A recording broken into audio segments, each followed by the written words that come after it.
What's up? Welcome back to the Mandalay Podcast, aka Vibes with Mandalay, live from the bakery. Shout out to Chill letting us hold the bakery down. Like, comment, subscribe, join the membership. Today I got a special guest with me. What's up? What's your name? Where you from, brother? You know what it is. Kareem Reid, aka the best kept secret. I'm from the Bronx / Harlem. Okay. I was born in Harlem. You was born in, so you HBO too. Yeah, so this a little reverse action, because some people be born in the Bronx and moving to Harlem, but you was born actually in Harlem. My school from St. Nick 212. Word? I moved to the Bronx, River Park Towers, and then I wound up going over to Burnside. Oh shit! How was it like growing up in the Bronx? It was different. Like I said, growing up, probably leaving out of St. Nick and out of Harlem at 5 years old and moving to the Bronx, to River Park Towers and staying at the River Park Towers for probably 2 years, and then migrating over to Burnside. It was totally different. So really. You was all over. You from St. Nick Projects? Yes. Word? Oh shit! I ain't yo. So St. Nick to River Park Towers to Burn. So that's you was outside from a little. outside,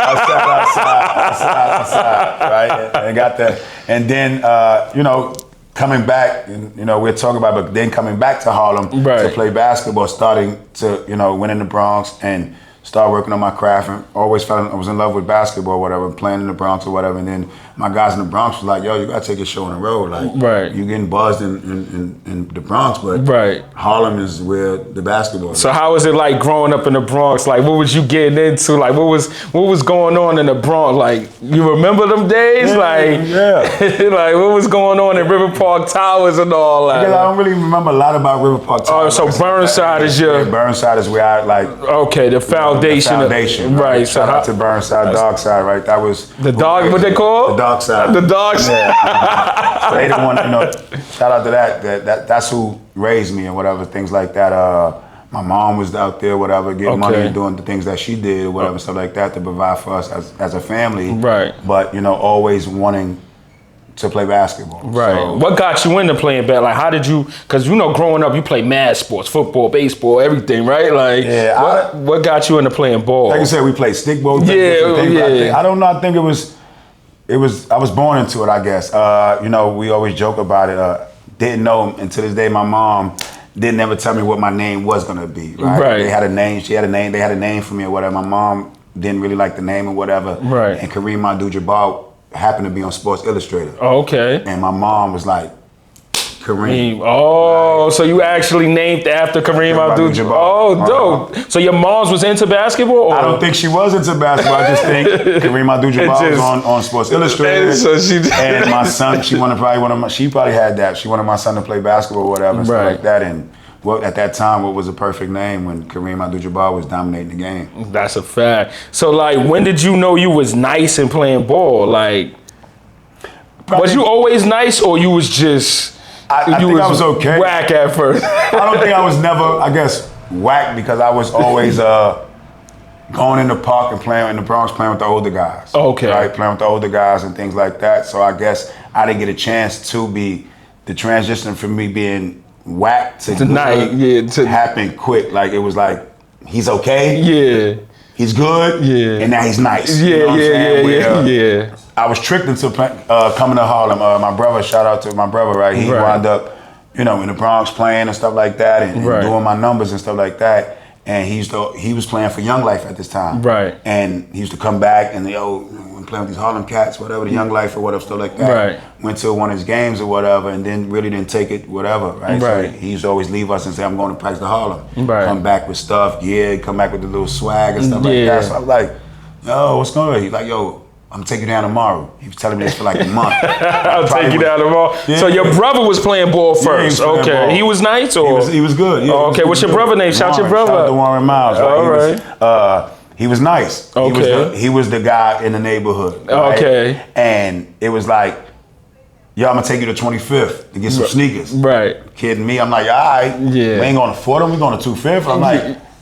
Ended up going to get the sneakers and then ended up in his practice at Salem Church. Oh, okay. And they only had 9 people that day. Okay. And I was just sitting there, and the coach, shout out to Thurman Player, was like, "Yo, yo, it's your little brother this time. My brother was like, yo. How old was you then? Like, paint a picture for the people. I was 10 years old. 10 years old? 10 years old. Oh, okay. Right? It's 10 years old, and that's when, I guess, that's when it started, right? When I fell in love that day, when it was 9 people there. He was like, yo, play, just play. And they treating you just like the older kids. They ain't give you nothing. They ain't taking it easy on you. Like, yo, you a little team. They bumping you. Everything. He was like, he was playing probably 13 U at this time. Oh, right. But he was like, yo, just practice with us. Right. That practice or open gym or whatever, me practicing with them, he was like, yo, come back Wednesday. Your age practice on Wednesday. Right. So, right? Yeah. I'm like, oh, okay. Hey, oh, so you like, I'm in the building, like. You know, it's a picture, right? Shout out to Young Life. It's a picture. We had one of like the best 10, 11-year-old teams in the country. Right. We were going to Puerto Rico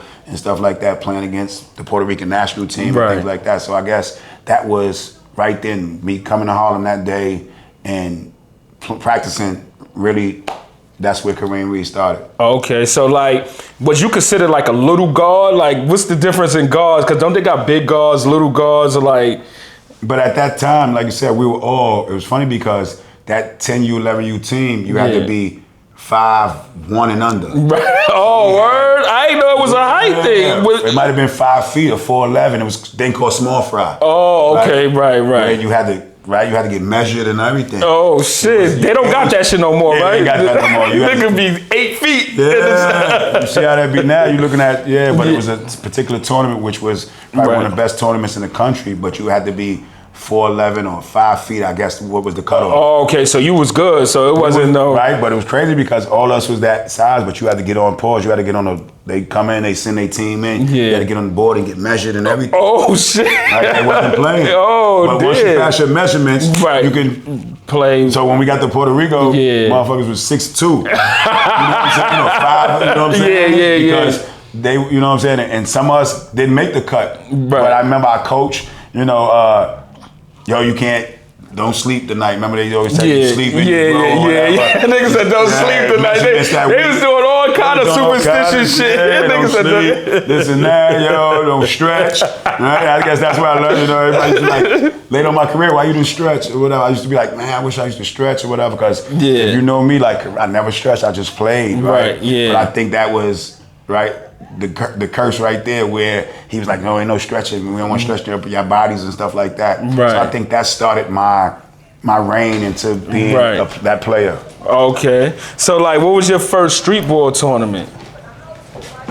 I guess my first street ball tournament was 155th. Oh, word? That was your first 55th? Remember, that's kind of late, right? I played 55th when I was 16. I ain't even know. Let the people know. Like, I was probably one of, at that time, me and Steph was probably the youngest kids in Rucker Park. So hold on, you was dead nice at 16 going crazy. I don't know the Reid story like that. Like, put the BB, like, we wound up playing, and now I'm in Harlem, right? I'm playing with Riverside, right? So I played with Young Life up to an age, right? And then where I'm seeing we playing against Riverside and the Gauchos. Right. They got bags, they got this, they got that, and now I'm starting to get into basketball. Right. So I'm looking at these high school players. I'm seeing Kenny Anderson, which was, shout out to Kenny Anderson, which is my role model, right? Right. Love Kenny Anderson. To me, he was one of the best point guards ever. Right. Right. In my defense, start going to games and stuff like that, and seeing the Riverside Church walk in with the corduroy jackets, the book bags, and stuff like that.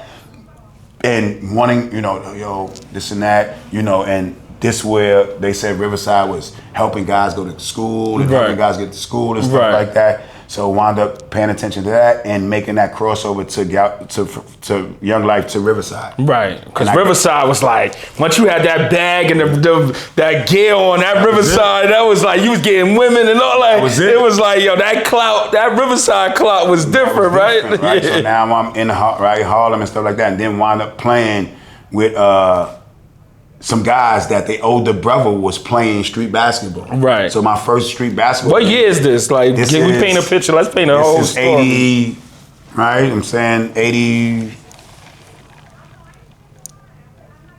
83, 84. 84, like. I'm 9, right? I'm, like I said, so I'm getting ready to be 50 this year. So. Oh, word, you look good. Black don't crack. Like, I'm thinking you. So, wound up seeing that, and one day after practice, my boy Mac was like, yo, my brother playing uptown or whatever, in the park on 145th. Right. So I'm like, all right, So, you know, us as young kids, we was clicked. So we, you know, walk each other to different places. But me and him was from the Bronx. Right. Other guys were from Grant Projects, Manhattanville. Yeah. Zig and them was from 140th. But we used to always meet or whatever, or they'd walk us to the train, the Bronx kids into the train station and stuff like that. They like, yo, we going to Chick. We're on 145th. Right.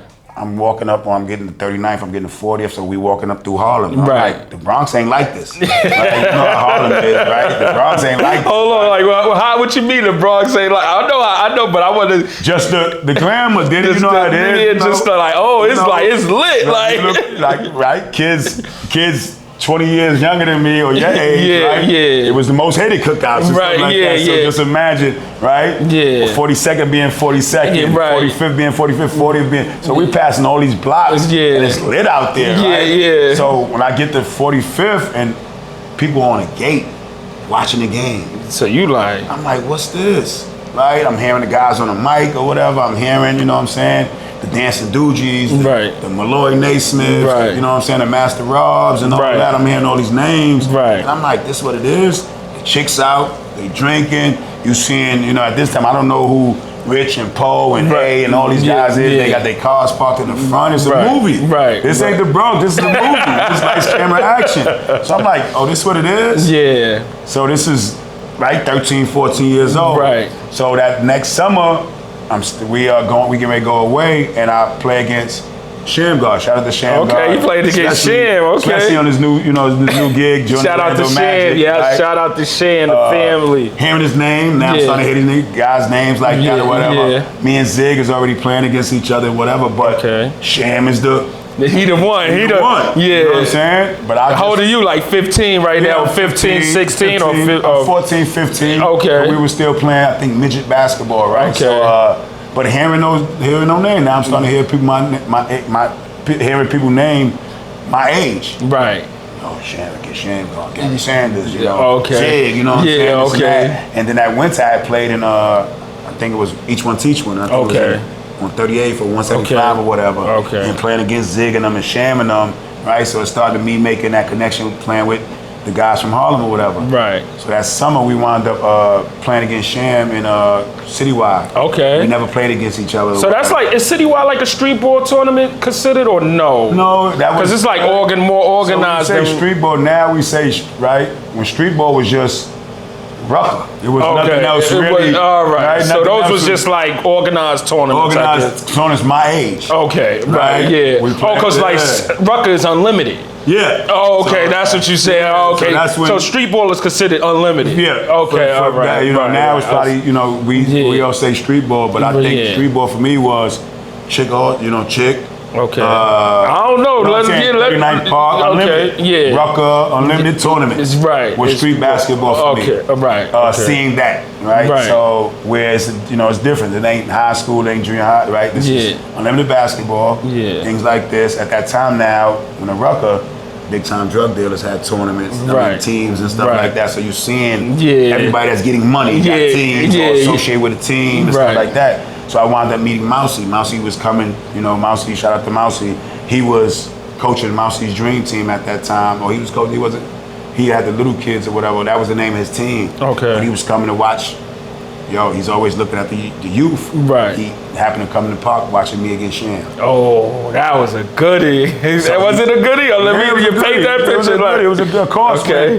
Once again. How you felt like when you going against Sham? Like, did you like, I gotta kill this nigga? Or like, how was your mentality on the court?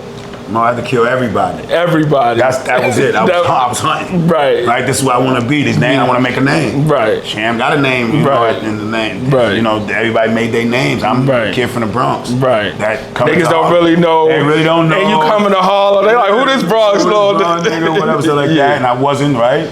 Cause you know Harlem niggas talk crazy. Yeah, they didn't know what was going on. They didn't know what was going on over here. I didn't know what was going on in Harlem. But I'm making my name in the Bronx. So it's like, yo, you got to take your show on the road. You got to. This world of nice ball players. Right. You got some in the Bronx or whatever. Like shout out to the Bronx. Like basketball in the Bronx was rich or whatever, stuff like that. Right. But Harlem was where it was at. Street ball tournament, this and that, Rucker, of course. Right. So me playing against Sham that day. and everybody there, me not knowing how big the game is and stuff like that, I'm just... Oh, so you ain't know how big it was? No, but that whole year, everybody was like, yo, when y'all play, you against Sham. Oh, so niggas heard it was in we your... We heard it, right? Or guys, like I said, once again, I'm on trips with the Harlem guys. Right, okay. Right. Man, you good, but you can't fuck with Sham. Niggas you know what I'm saying? Yeah. All right, my brother. So, we just wound up playing. Right. After the game, I'm walking out. I got a game in Marble Hill. Okay. Later on that day. So I wound up meeting Mouse. Mouse come up to me, hey, yo, he was talking to Sham. Right. Yo, what up? I was going to walk to the park. Yo, what you get ready to do? I'm like, oh, I got a good game, young good game, lefty. I'm like, thanks or whatever. Gave Sham love or whatever, stuff like that. Sham like, what you get ready to do? I'm like, oh, I got a game in Marble Hill. Yeah.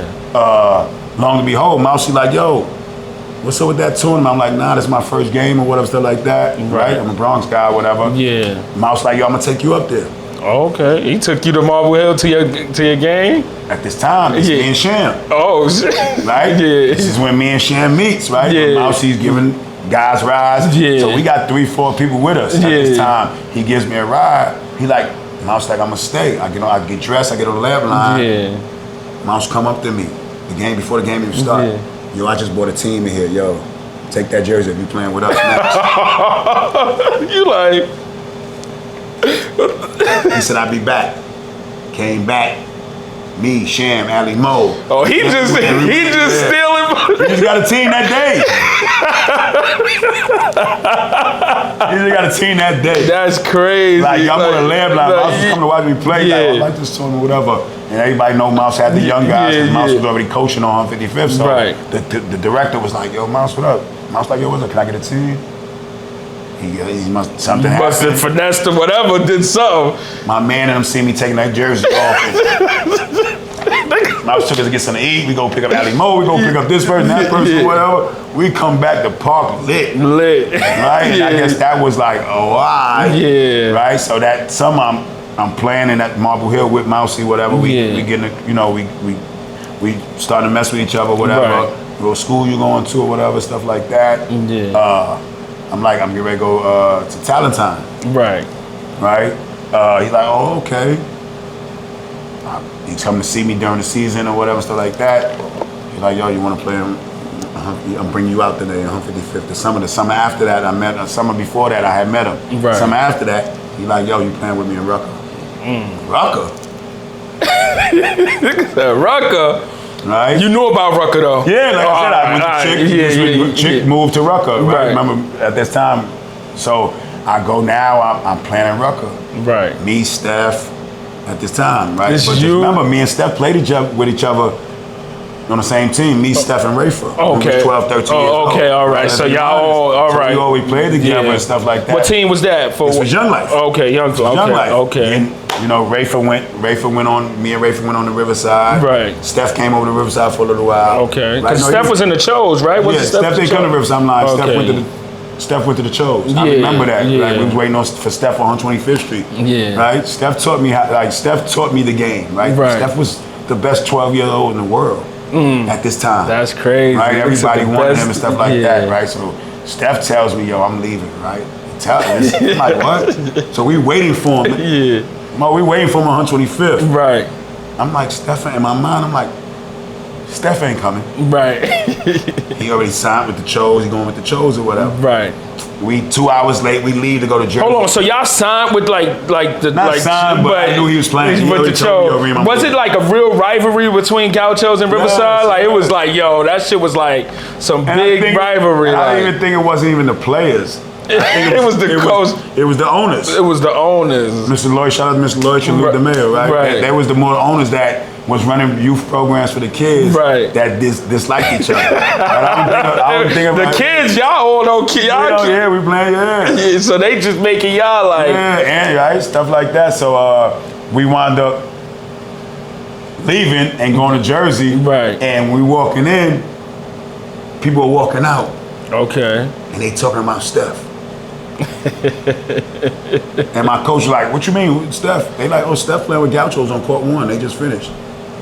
Oh shit! Right, that's how Steph left. Oh, so he ain't tell nobody. He just I knew. He told me. All right. Like I said, because we used to spin out. No lie. Shout out to Val, right? Javal and his mom's Valerie, right? we used to spend the weekend with her. Oh, okay. Because we used to have games. Right. So she had me, Steph, and Rafa, and her son Javal in the house. Okay. All the time. So y'all all cool. Y'all click. Cool. Yeah. Like, I leave the Bronx Friday after school. Rafa's coming from Queens. Steph coming from Coney Island. Right. We playing 2-3 games on Saturday, 2-3 games on Sunday. Then Sunday night, she'll feed us and we'll go back to our house. Right. I go back to the Bronx, I go back to this or whatever. But every weekend we were staying in Harlem. Oh, okay. We were staying on the east side. Oh, shit. See, people don't know this story. You put the people on. So how was your first game at the Rucker?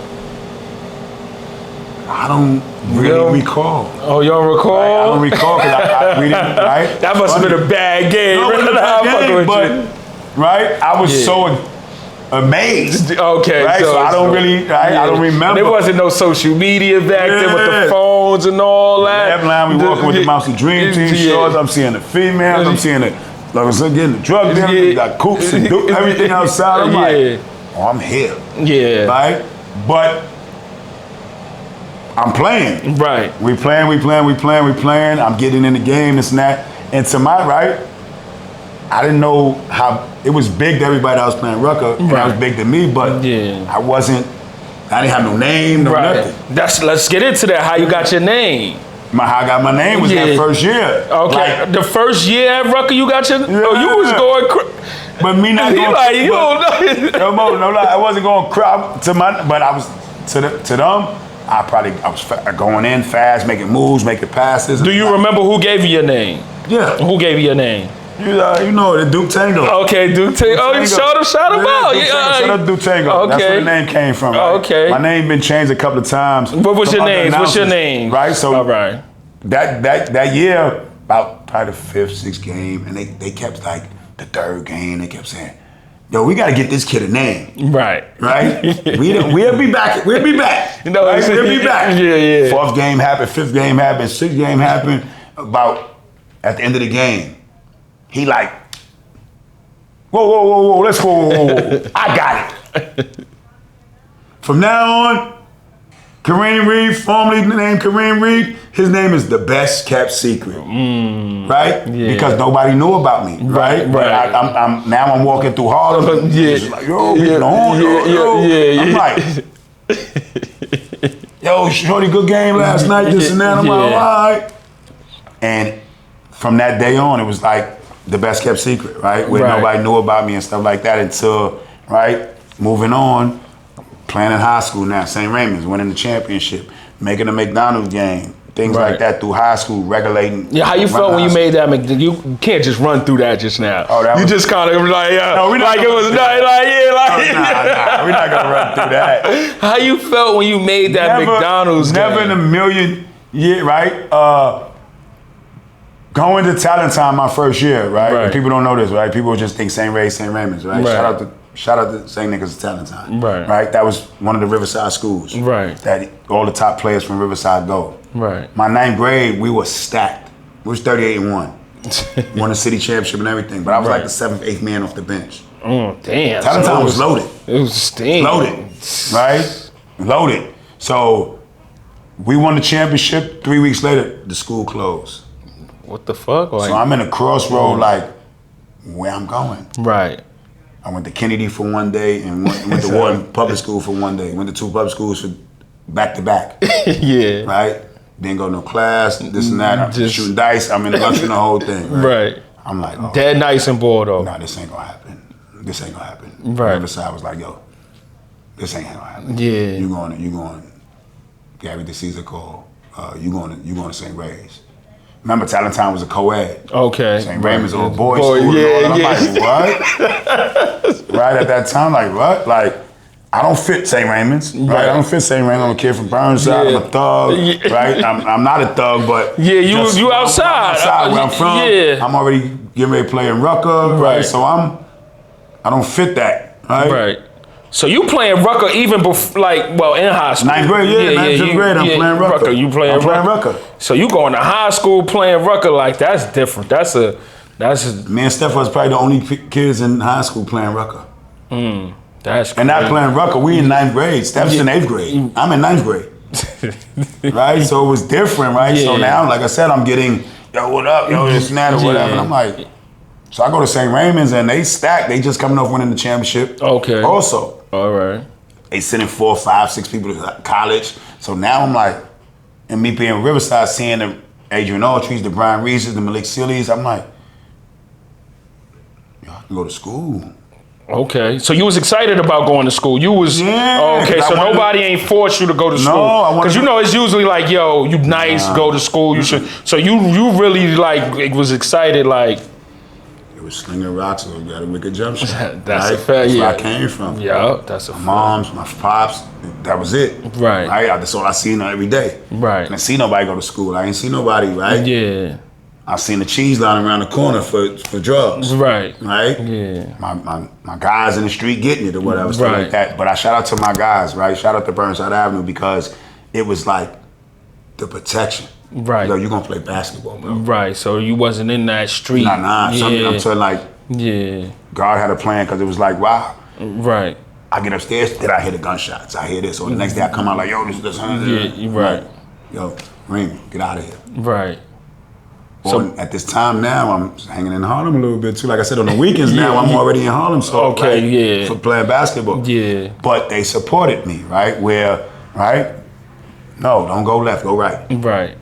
Right? They didn't make me pick and choose how to feel. They didn't make me, I wasn't less of somebody, right? I didn't have to fight. I didn't have to do this. Right? You don't play basketball. Yeah, they always made sure you was good. Like you was sanctioned. And I saved some of their lives. Right? Yeah. Right? Shout out to them because when I played, niggas shut shop down. Right. Oh, okay. Right? So because they come to with my game. Yeah. Right? Right. I have mommy in the crowd, daddy in the crowd. Right. My guys were in the crowd. Right. Coming to 10 and 8, 10 in the morning games. Right. Oh, that's stuff like that. Them being my cheering section. Right. Them being my backbone.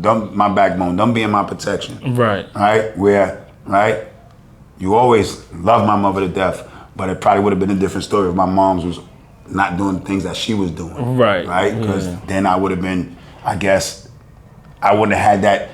I need this stuff. I need to get out this neighborhood. I need to get out this hood. Right. I want to get out New York. Right. Right. I want to go to school. Basketball was your way out. Basketball, right? That basketball has took me all over the world. So how did you make that McDonald's game though?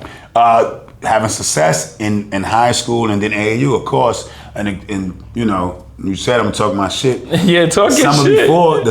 Summer before my 12th grade year. So I had a kid in 11th grade. Oh, okay, so you had a kid early. You was outside. Yeah, you was enjoying that. But shout out, like I said, at the time my mom had went away to prison and stuff like that, and my son's mom at this time, older, had an apartment with her mom. Shout out to them. Right. So I didn't have to move or nothing like that. I had somewhere to go. Right. Yeah. Or it was gonna be here or go to Michigan with my grandmother. Okay. But they stepped in like at that time was like, yo, you can stay with us and stuff like that. Right. So I was already living with my son's mother. Already in high school. Okay. Wound up winning a city championship and a state championship my junior year. Okay. Right, so it's starting to click. I'm going my first year getting St. Raymond's. I wound up starting 19 games at St. Raymond's and stuff like that. Gaining the momentum. Right. That 10th grade year, my coach was good friends with George Ravlin, and that's the guy that was running Nike back there. Sonny Vaccaro, shout out to Sonny Vaccaro. They used to run the ABC All-American camp. Right. So really sophomores didn't go or whatever, stuff like that. But once again, he was on the board, this and that. He seen something in me. We got to get Kareem in. Steph was there. Felipe was there. Okay. Right? But now we in Michigan, right? And I'm putting on. I as a sophomore, led the camp in assists. Okay. Right? So now I'm starting to see it. Now I'm starting to hoop scoops and the magazines are starting to rank us. Yeah. I'm moving up. I'm first seeing my name opening the magazine and seeing my name. Yeah, so you like... I went from honorable mention to something else to top 5 dead or alive, right? That's crazy. So you seeing the work put in, and he's showing me the work. How often you used to work out on your game, It wasn't, and that's why I said it was so different, and it's crazy that. So you was just straight gifted, or you just played ball? I played basketball. That's it. You wasn't working on your game. 30 games. Probably a day. Like I said, I played 10. So that was your workout. Yeah, because if you playing 20 games a day, I'm in the park at 10 in the morning playing. You ain't leaving till 8 at night. Just talk game after game after game after game after game. Like, how's like people duration, like kids just like a lot of no injuries. You just playing mad games in one day is crazy. That's what I wanted. We didn't have all this, right? Yeah. Social media and things like that. So what else was I gonna do? I'm still at the courts. What else? My friends is up getting money. Right? Doing what they do. Right. That was my safe haven. Right? So I wound up doing that my sophomore year. We losing in the quarterfinals or whatever. Right. But playing, helping my team advance, right? To the quarterfinal. Wanted to win it again, back to back. But me going in that locker room after we lost and congratulating the seniors, but telling the juniors, right, and the other guys, yo, we gonna win this shit next year. Oh, you told her. You knew. I knew what I knew what my mind frame was, and I know I needed them to believe the same thing. Right. So from that day, right, then having a good summer, going back to camp, having a great summer, whatever. Right after my junior year, right, we won it. Right. Number 1 in the team, top 5 team in the country. Right. This and that, and my promise came. We won it. Right. City championship, state championship. Was your team stacked or? We were stacked. We had 7, 8 Division I basketball players. Oh yeah, so we were stacked, but everybody else was stacked. Sham and them had Ron Sham, right? Lamar Odom was in Christ the King. Zig and them was at Rice. All this, right? So, it was City was on fire. Right. So it was just. But so my junior year making first team, didn't think that. So it was posed that me and my coach had sat down and put it in half of me. This is the plan. That's what's up. This the layout. Okay. Trusting the process. Everything he. Who was your coach? Who's the coach? Gary DeCesar, right? One of the legendary coaches, St. Raymond's movie. Okay. Right? Hall of Fame. Things like that. Him installing that in me. Okay. Right? And him telling me, and him giving me a chance, right? When he's saying he wanted me, right? It was a school that closed down. It was 40 basketball players in there, nice basketball players. He said, I don't want nobody but Kareem Reid. Damn. So he really believed in you. He really saw something in you, like kept the people away from me, this and that, everything. Like he was my guardian angel. Right. Right. I know this what you want. This what you have to do. Right. Right. So me starting that or whatever, winning in my junior year, and then going back to the ABCD camp. Right. Right. Remember, I just told you I had a son. Right. I won a championship. I did all this. Right. So I go. My first week in July. In July, it's funny. It's a funny story. Right. Wound up going back to the ABCD camp. Yeah. I feel like they set me up. I was on the worst team. Everything. Right. Yeah. Like, was that like how the ABCD camp? Like, was that like a draft? No, the top players. So the top players in the, so you couldn't control the coaches, ain't control the teams. Okay. I don't know how that works. They sit there, probably have a coaching meeting, and they just put certain kids together, certain things together, whatever. All right. Right? So you said you was on the worst team. I'm passing the ball, I ain't getting it back, but I don't know. But I don't know, right? I'm like, this is where I wanted to be at. Right. Top 125 guys in the do they still have the ABCD camps? No, they don't have ABCD Okay, camp damn. Why not? Like you don't know. They do like the Nike 100. Okay. Top 100 players in the country. They do different things. Like I said, they recreated it, but it started from that. Okay. ABC and Nike used to do it. So wound up having a terrible week, Mo. Terrible week to my standards, to everybody's standards. Right. Now I'm number 77. Oh damn! You dropped. I dropped. Right. How you felt? I was devastated. Right at the time, I'm making my thing, and now it's like the rankings come out, and I'm like, what? 5-star was the next week, and 5-star was the lit.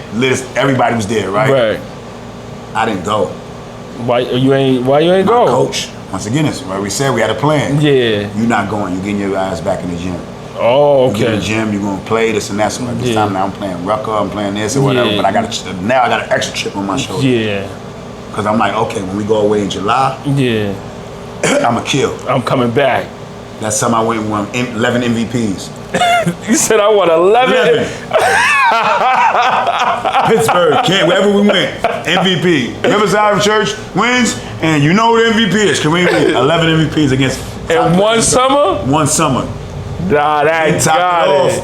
And topped it off with beating Stephon in Columbia at Golden Hoops. Harlem Week, they had a big event. Yeah. Right? Topped that 11 MVPs off with beating Steph and Felipe and Sham and all those guys. Top that off. Yeah, you had a chip on your. You said. So now it's like I'm the king of New York. Right? Yeah. That's when it was like, I run. So you got your name right back. Your name went boom, right back. 11 MVPs and once. So you was like, because years ago, like back in the days, people houses like used to be full with trophies. Remember that shit? Like that was like, I remember I used to go to when I went to G Dog's house, Gary Saunders. It's like living room full packed with trophies and shit. Like that was like the goal. Like crazy. Like that made your trophy. You start giving away trophies probably. That made me hate because my mom was like, "Don't bring no joints back in here." I'm putting trophies in other people's houses. To this day, I got trophies in my brother's house. He's like, yo, you remember this or whatever like that. So there's a picture with Steph with 1,000 trophies. That's how we were. We winning. That shit was like, the trophies was like really like those shits was like people. Part of your war unit. Yo, that shit was part of your decor. Like, I ain't even buy no couch, no furniture. Nigga, whole living room guy. Yes, I ain't got no furniture, no nothing. Trophies. You can't even get through. Like, yo, don't bring no more of them shits back in here. Right? So then using that momentum, going into my senior year. Yeah. And now it's like thinking about the McDonald game. Right. Thinking about this, like I'm gonna get picked, this and that or whatever. Right. Right? Went on my senior year, was here, top 5 in the country again. Like made it back to the championship. Right. We lost to Felipe and Ziganum, right? Shout out to Rice High School. They beat us in the championship. Right. But then getting that call, like, you a McDonald All-American, right? Because the nominees come out, it's 5,000 McDonald nominees. Yeah, so. There's only 24 McDonald.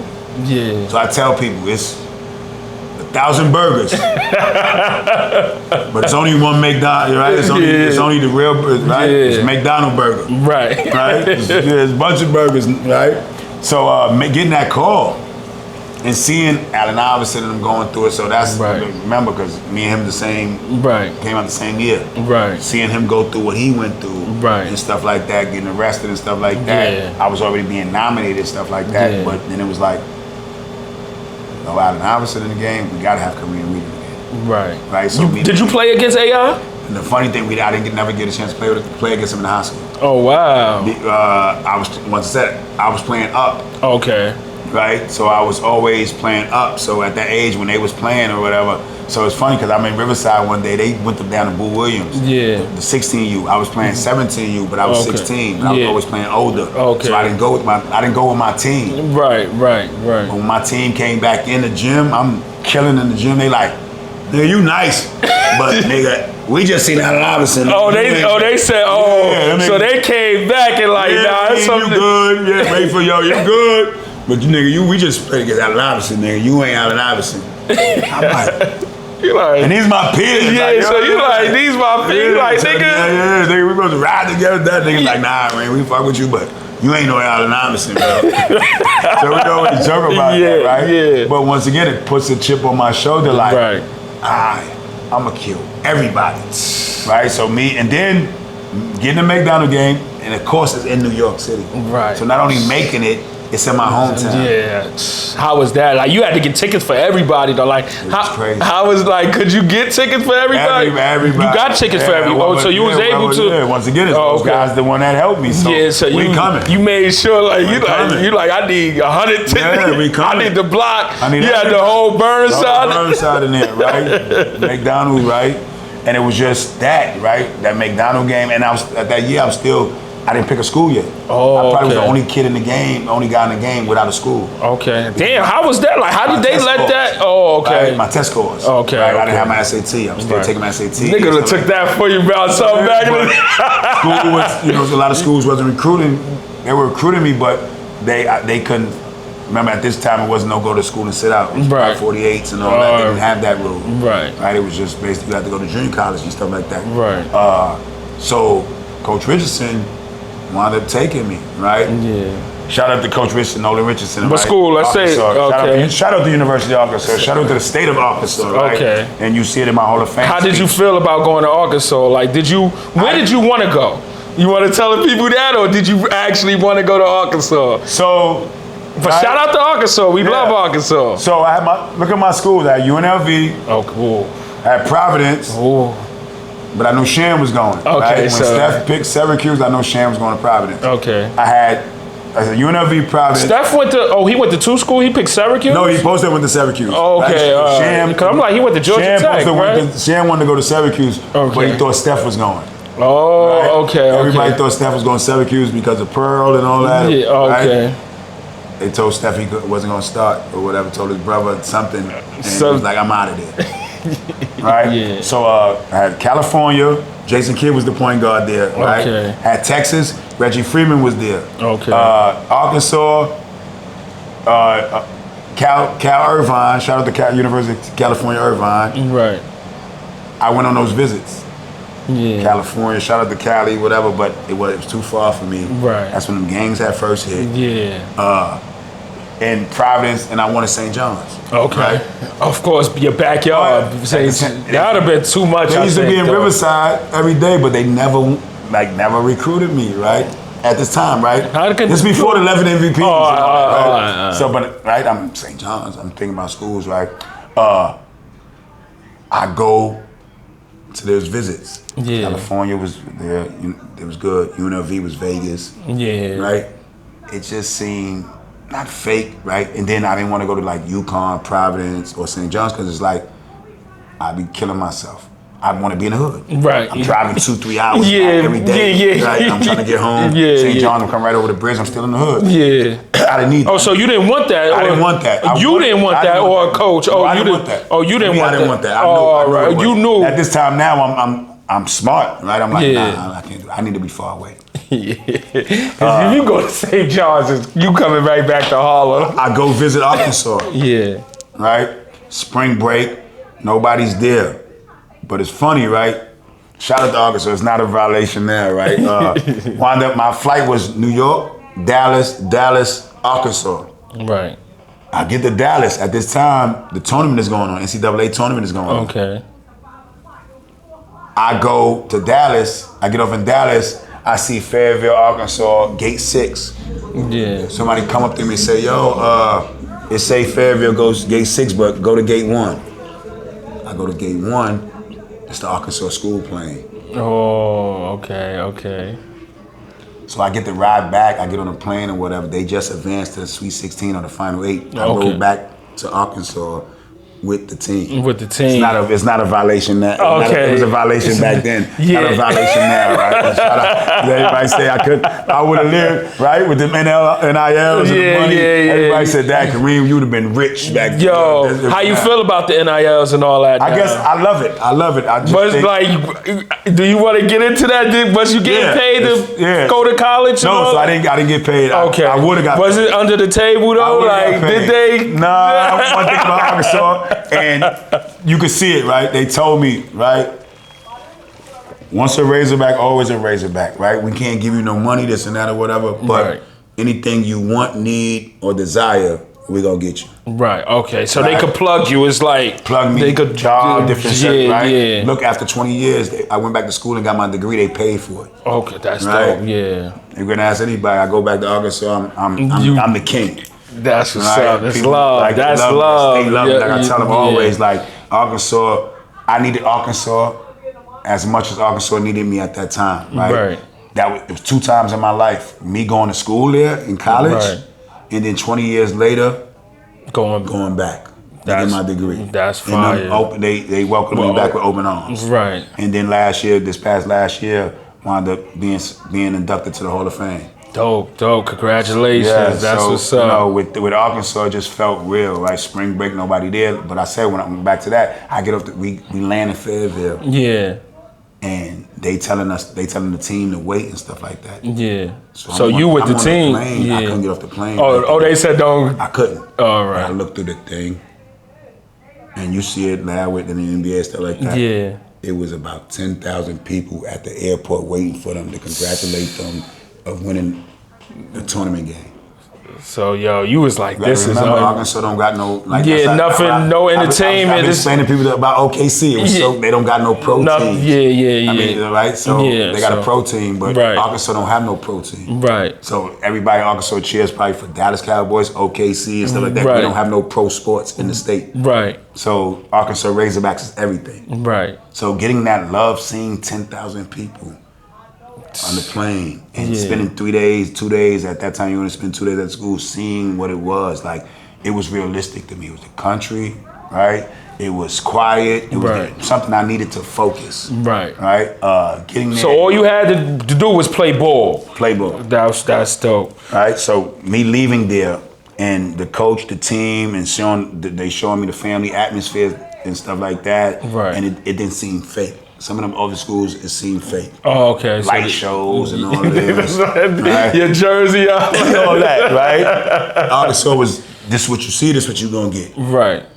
Okay. So when I came back, got off the plane, I got Arkansas stuff with my high school coach coming to get me or whatever. Yeah. And he's like, yo, you going to Arkansas? And I just smiled, right? Yeah. So I went out there first.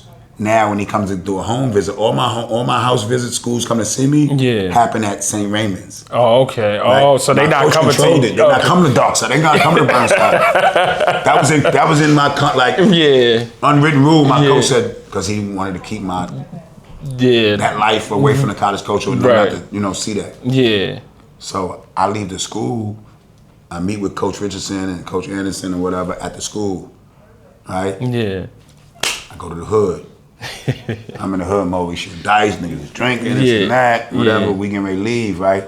I'm shooting dice or whatever, watching the dice game because we used to shoot dice and for push-ups. It wasn't for money. Me and my crew was right. We didn't have money to be shooting no dice. We were playing for push-ups. So when they were like, "Oh, I ain't in the weight room, but I'm doing 700 push-ups a night when we gambling." Yes. Right? Yeah. So it's a Lincoln Town car. Yeah. Right? Back then, Lincoln Town cars were like cabs. Yeah. Right. Or the police. Yeah. So my guys on the block like, yo, hold it down, it's the police. They sent the crackhead up the block to the car. 'Cause the car was sitting there for like 30 minutes, 40 minutes. They sent the crackhead knocked on the window. Coach Richardson rolled the window down. Crackhead said, yo, that's the coach from Arkansas or whatever. This a real movie, movie shit. I'm like, I'm going there. He came to your block. Came to my block. He disagreed. He didn't listen to my coach. Yeah, he said, I want to see what the real Kareem Reid. Yeah. I see the Catholic school, Kareem Reid, but it's something about you I need to know. Yeah. So that's what's up. So you got to see that. You had a different type of respect for him once he came to the hood. Man, this and that, came to the hood. Yeah. He was, he was fighting for the kids, right? Yeah. Because the rules were made for us. Right. Right? They call us dumb student athletes and stuff like that, or dumb jocks that we couldn't, a test. Some of the best people in the world, best basketball players in the world couldn't pass that test. Yeah, couldn't test good. A lot of people, went to different schools because of test scores and stuff like that. So or they ain't cheat. Cause I don't want to say his name, but I got a guy. He supposed to have cheated.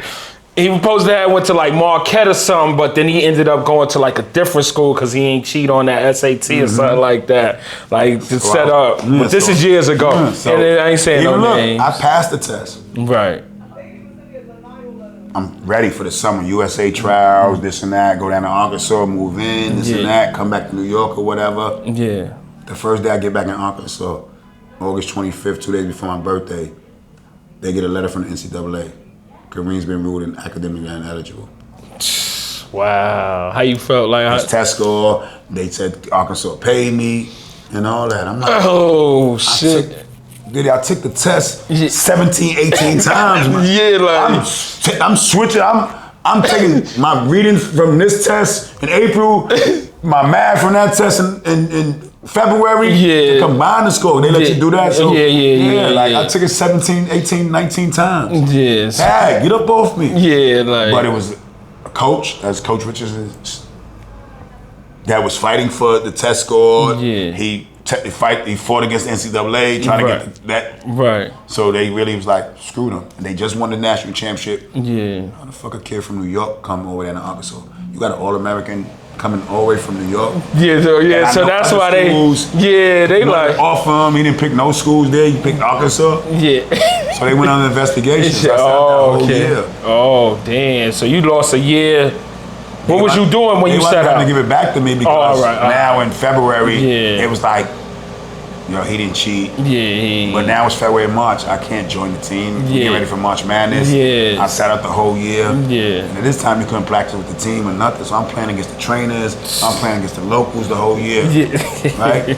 And the funny thing is, Diddy, I stayed. Because I could have left. Yeah. And went sat out somewhere else. Closer to home and all that. But from that day, they took care of me. Right? Yo, if you want to go home, we don't want you going back to New York. We'll fly your son. We'll fly your peoples here and all that. We don't want you in New York. Right. That's good, though. Right? Because they know what New York is. They know. Right? I wouldn't. Like, don't now. You're gonna sit out here. So what's the criterias of a good basketball player? Like what skills do a good basketball player gotta possess? To you. I mean, when you say skills, it's you see so much. Like the game has evolved so much. Right. Well, you have to be this, you have to be this, right? You have to.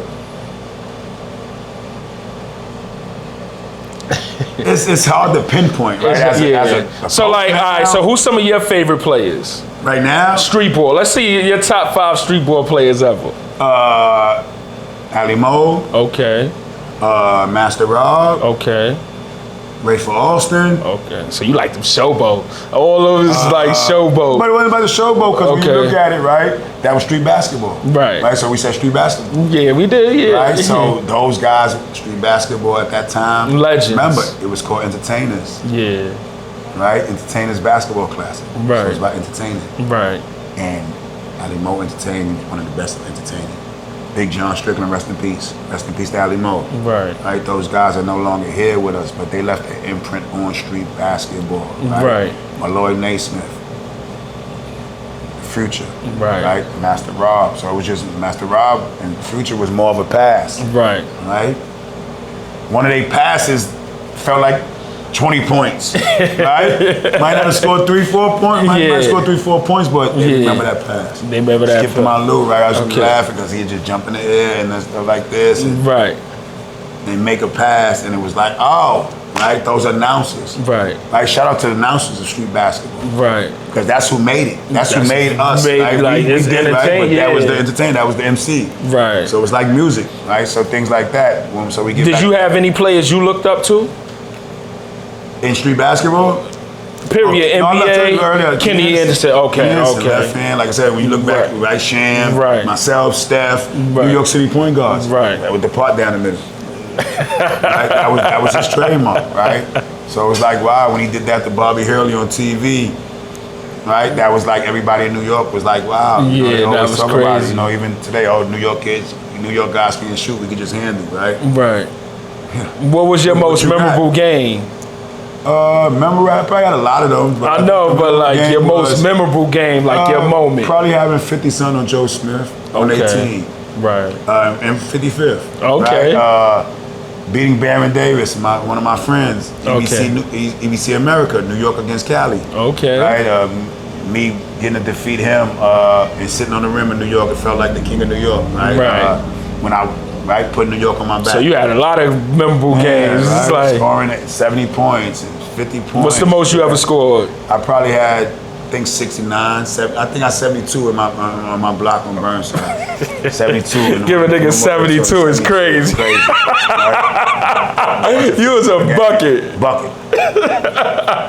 But it was games like that, and then it was games where I didn't, right? So transforming into a pro, I can't be 5'9" scorer, those that, you know what I'm saying? Right. See how Trae Young had to, change his game up, right? Where you have to things like that, right? It's about a team thing or whatever. You ain't going, 5'8", 5'9" guard going. I want to get into the ever, because it's like we talking. I got a lot of time, but I want to pocket watch a little bit.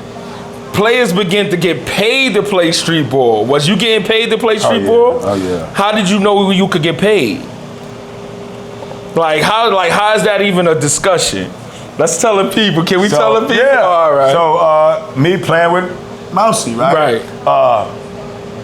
In high school, right? At a young age. Right. How you know you could get paid though? Because I'm seeing those guys he's paying the older guys, right? Okay. He not giving us nothing, but Mousy, like I said, Mousy is, for me, Mousy is 24/7. Right. 12 months a year, I could call Mousy and get something. So I wasn't waiting for checks or whatever like that. So I started. So Mousy will actually look out for players. That's dope. That's what Mousy is. Okay. Mousy was paying players. Okay. The older players, right? Yeah. So like I said, I was the younger guy, so I'm seeing them after the game and piecing niggas on, whatever. I'm like.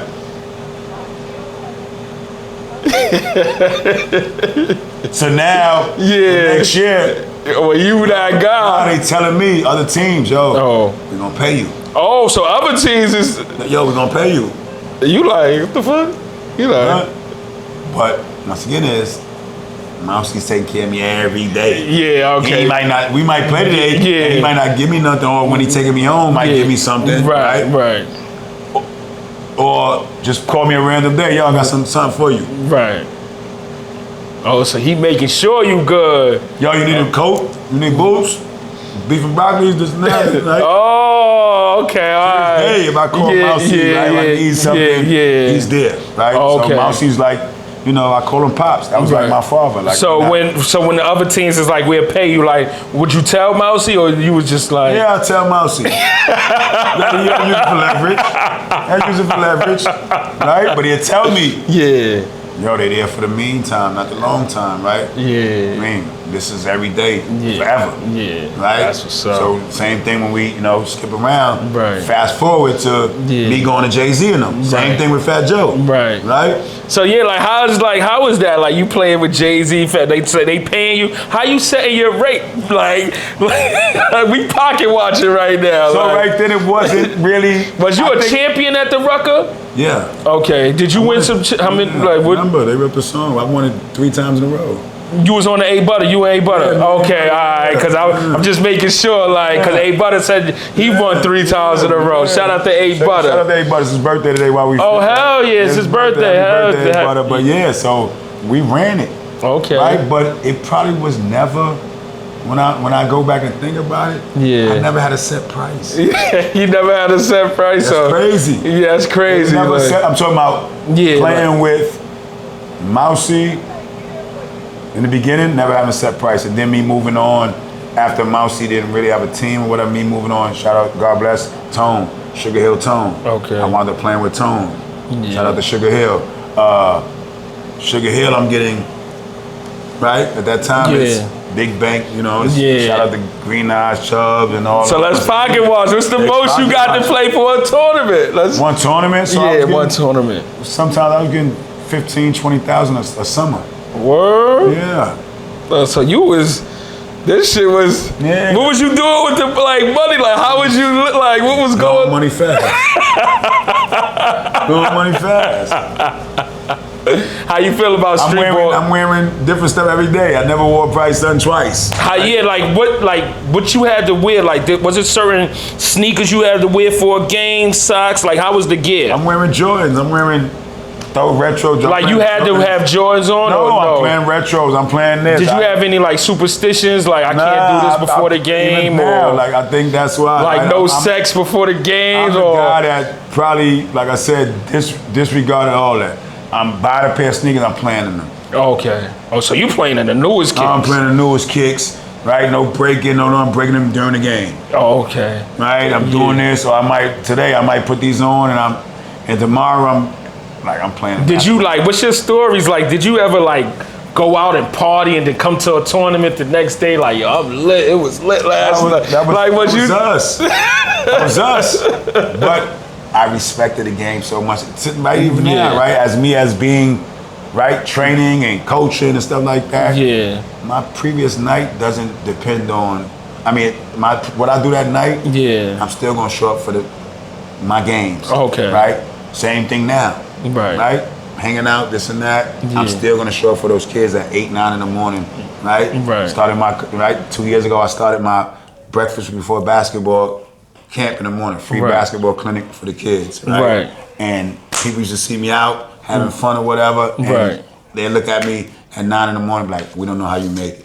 Yeah, that's crazy.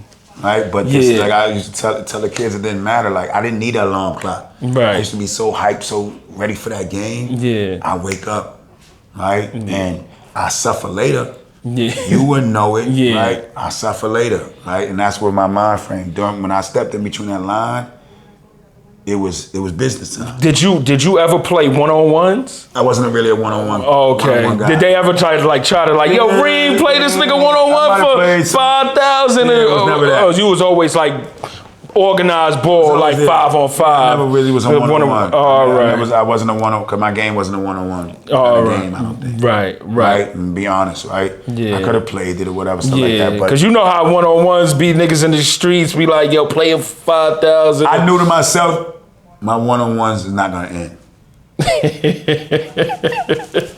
It's a real, like that. Wrestling match. I'm not gonna lose. So if somebody has the same thing as me, right? So it's a wrestling. Yeah, we just that's why they started. You see the one-on-ones now. They started adding referees. Yeah. How you feel about that now? Yeah, shout out to it. Shout out to it. We needed that. Like shout out to that. Right? The game has evolved so much. Right? The big three. Right, it's things right. The league, the NBA, How you? So, what's the best era of street ball to you? I think the era I played in. Right? Okay, everybody said era. But I'm just saying when you look at it, because the pros were coming out of my era. Oh, okay. The pros don't come out now. You'll get them in the pro leagues and stuff like that. But the pros was coming out before you too, though, right? Like, did Will Chamberlain them niggas come to Rucker? Yeah, but that was pro-am. Right? Okay. I'm talking about. Like Kobe came in your era, Like I played, right? Terrence Carter. Squad, I'm playing with 6 pros, 7 pros. Steph coming to every game. I'm playing with Ron. I'm playing with Zach Randolph. I'm playing with Cat. I'm playing with Steven Jackson. KD. Beasley. Like guys are coming out. Right? You don't get that. You don't get that. You don't get that no more. Yeah. So your era. So what's your era like? What's I say. You know, the street ball era, my era was probably that when I first played, when I first started playing, I guess street ball, and that was what we talked about it. That was 89, 90. Right. So who was your toughest opponent? It was I respect the game, right? So I can't sit here and say. That's dope. That's a good answer. You took a politically correct answer. I can't, because at any given night, anybody can be fooled. Right, niggas was nice. Yeah. So I didn't. So you didn't have like one like, nah, when I play against this guy, he going, I gotta bring it. I had to bring it every night against Rafer. So Rafer, so you would say Rafer is your toughest opponent? Every night against Jamal Tinsley. Okay, yeah. Right, Bone Collector. Right, Ali Mo, A Butter. Yeah. Right, so every night you play, it was no days off. Every night you playing against, it wasn't no. You respect the game. You said. Because the night niggas that wasn't nice wasn't playing. Niggas like, all right, I'm gonna go sell crack or something. Niggas, this ain't for me. Right? Because it was wolves out there. Right. And I feel like my era sat some of the, no disrespect, sat some of our legends down. Right? Some of our legends were playing, still playing. But you got these young, myself, Steph, you got us coming on and wasn't having it. Right. There was no disrespect to them, but we wanted it. Right. We wanted, y'all had your time or whatever, and it has that. I remember at one time, it happened to me. Right. And that's when I left the game alone because it was Hold on, what did happen to you? Let's say the story. No, like, so when it's like actually like, yo, I won so it's much. time for me to like pack it up, like when I didn't love the game, playing the game. Oh, okay. Right? Yeah. And it wasn't about the money for me. I could have kept playing and they call it stealing money, but the stealing money. So once again, I want the nigga in the mic said, "Bull, or nigga, they ain't got it no more." You gonna remember me how it was, right? You ain't gonna be like, "Oh, nigga, just still playing out, nigga, washed up and all that." Nah, right? Partying too much, getting too much money, You getting too much? You like, yo, he's stealing money. Like these NBA players, like, right? So it's like that for me. Like, nah, I'm good. Because you respect the game. I respect the game. I'm gonna give back when it comes. I'm gonna get back. I want to coach stuff like that. So once again, it's when y'all been doing this for 30 years nonstop.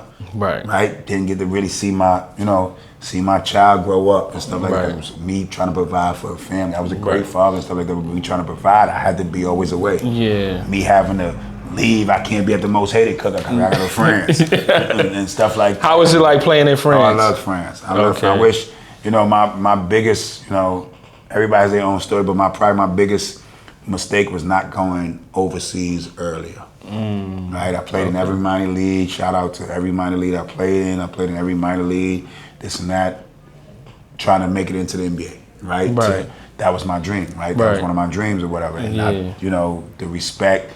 Or I wanted my friends and family to see me play in the NBA. So I turned down jobs. I took jobs. I didn't take jobs because I was fighting. So I was like, they're not gonna see me overseas. I need to be in these leagues in America. Right. Making this money and turning down $500,000 deals in different countries and stuff like that. So I wound up going to France and still having success. Probably one of the top American point guards that played in France. Made the All-Star game. Getting ready to get my jersey retired out there and stuff like that. Oh, that's dope. I wish I would have went out there earlier. Right? Then it would have. But was legendary, right? Right. France was dope. No, right. Okay. Also played with the Harlem Globetrotters, and I have to mention this because everybody would be like, "Wow, I never mentioned it or whatever." Right? Okay, mention I played it. with the Harlem Globetrotters, man. That was the best thing. The best thing. One of the world's greatest show, right? The greatest show on earth. Remember getting up on Saturdays and Sundays watching the cartoon and stuff like that, and then actually putting on a Harlem Globetrotter uniform and globetrotting playing basketball all around the country, right? So how was that? That was cool? That was cool. It was cool. Okay. But at that time, I was still so competitive. Oh, okay. Right? Wanting to make the NBA, right? Oh, like so Remember, it's a show. Yeah. Right? Shout out to him, right? Shout out to Harlem Globetrotters. Shout out to Manny Jackson, the owner that was the owner at that time of the Harlem Globetrotters, giving me a chance, right? They didn't make me change my name. I kept my name. I brought sell merch, best kept merch, and all that through my name, right? And always told me if you had a chance to leave, you could leave. So that was one of the things. They didn't keep me. Right. They didn't keep me under contract. So anytime you want to leave, because I know you want to chase the NBA, stuff like that, we fine with it. So I had a sweet deal or whatever with them or whatever. But wouldn't take back anything, right? We said I wish I went over there earlier, but everybody has their own stories, right? And things like that. So just trusting the process, right? Basketball has done tremendous things for myself, my family, and my friends. That's what's up. What music did you listen to?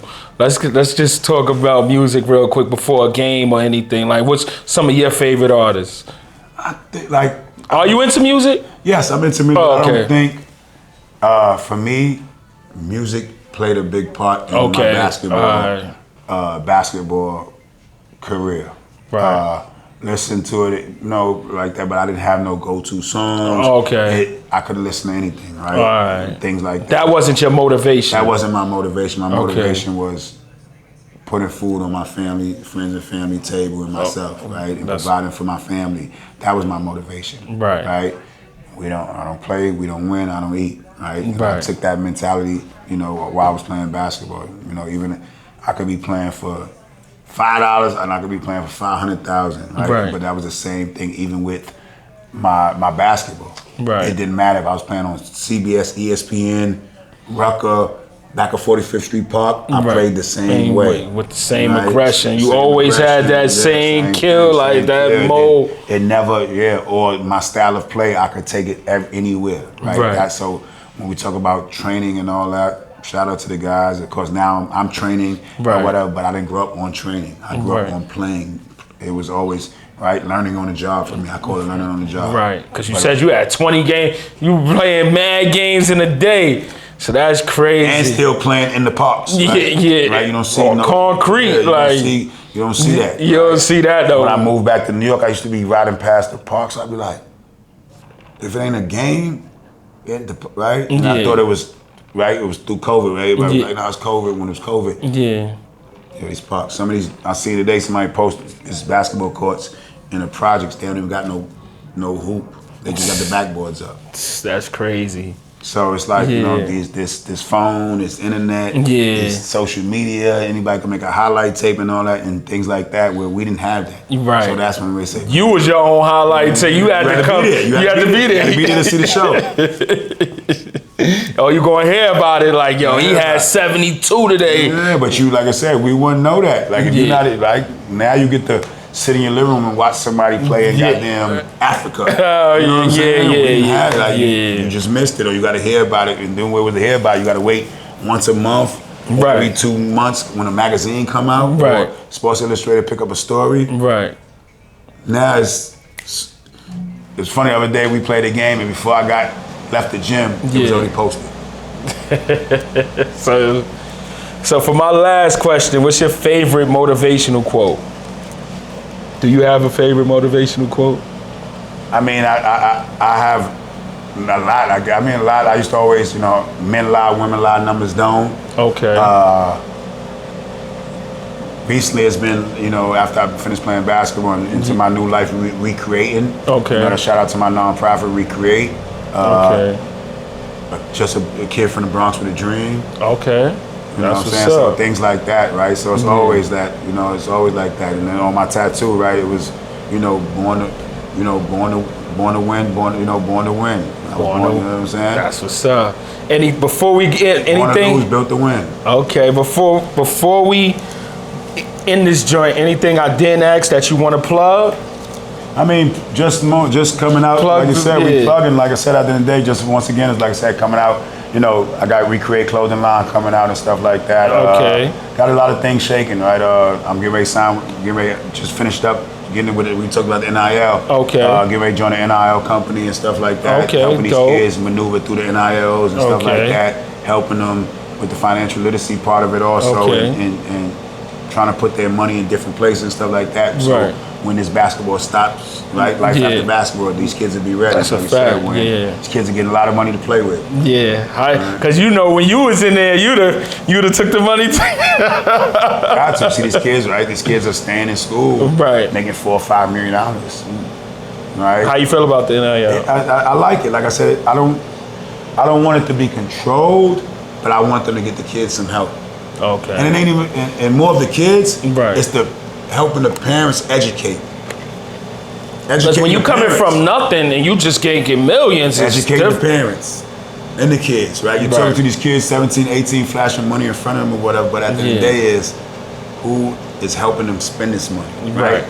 You get it now, Auntie Lucy coming out the woodwork, this and that, or you going to buy this and you don't know, right? Remember, we call it the starter kit. Right. What's the starter kit? Right. Put it on. Always get a chain, a piece. The car, crib, and the candy. Right? What come first? The car, crib, or the candy? What come first for you right now? For me? Yeah. It's the crib for me. Okay, all right. Right. Want a place to always lay your head at, right? So that's most important, right? Right. You can't be driving a car and living with mommy.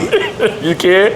Nah. The car don't come first? The car can't come first. The candy can't come first? Candy can't come first. Where you gonna take the candy? Mommy out. Nah, come on, mommy ain't there. Right, you said, and that is funny because we talk about it. But that's how with me and my mom, right? Yeah. I come home from making $250,000. Yeah. And she like, your room there, like, mommy, I can't be coming in here. I got work. Right? I can't come in here, man. I want to walk around like right? I want to walk around. Right. My candy might want to walk around. Right? Yeah. So it's, things like that. So that's when we talk, we laugh, but, right?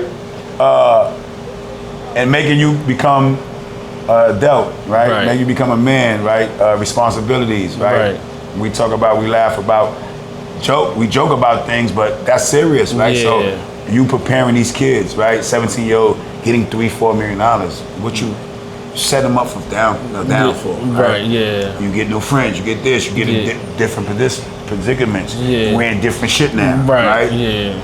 It's different eyes. So that's what you teaching people with the NIL. Yeah, with NIL, that's kids. where I'm coming in at. Like my partners will be doing more of the getting them the money and stuff like that. And my part is sharing stories. So what not to do and what to do. Like try to give good advice. Story, bringing people in that were in your same situation. Right. Sharing stories, right? So with me coaching, right, and I'd be like, oh, you coaching? Yeah, I do coach. Yeah. Right, but also when we talk about letting them learn on the job, what not to do, helping them out. So it's more for me, training also. Right. It's a lot of communication with these guys too, putting them in predicaments, showing them this, showing film, talking about fellow friends, the Ali Mo's and the guys that I know that went through certain things. Like Ali Mo was probably one of the best players in the world. Right. Didn't go to school. Right. Everybody's not going to be a Ray Foster coming from street ball to be able to play in the NBA. Right. So those are stories that you can share that are real life stories that I experienced. Right. So more mine is sharing that, like you said, leaving my legacy. Right. I might not have lived through it. Right. But you seen it. I seen it. Yeah. I seen them O'Shea cookout. Right. These guys ain't experienced it, right? So I'm telling them that, right? So things like that, right? You know what it was, right? Yeah. So even with you on your podcast and your platform, right? I appreciate you did that. coming So up. it was so big for me to do this, right? Because I watched you, right? Coming, even though I was doing my own thing, watch Chio with this clothing thing, the store, right? Yeah. Where y'all created, where y'all changed, y'all moved the needle. So with this podcast here, you're moving the needle. You're showing love to different entrepreneurs, different people that's recreating their brand. You're recreating your brand. So things like that where always keeping those guys around, one phone call away, stuff like that, and tapping back into your community, man. So I want a big shout out to, the Money Delay podcast or whatever. Thank you For having me. I appreciate you pulling up, my brother, having this conversation. I ain't get a chance to ask you about the women, but maybe I could bring you back on with a women cast, with women around. I know you might be in a relationship, married or something. I don't know, dating. I ain't getting your business yet. But I'm here. Like I said, I guess me and mine's got an understanding. Right? Okay. Y'all good. That's good, it. We just gonna leave it at She that. knows this is who I have to be, right? When I come out there, when I go back in the house, I take my cape off and all that, now I'm here. But, and I guess the best kept secret, like I said, it was always Big Game Reid, best kept secret, whatever, stuff like that. And this is who I am, right? So you want to be with somebody that knows who you are, right? Or respects who you are, stuff like that. I can't change her, she can't change me, right? We're gonna try to help each other and navigate through this thing that we do and call life. And we lifing, right? And things like that. So you know what it is.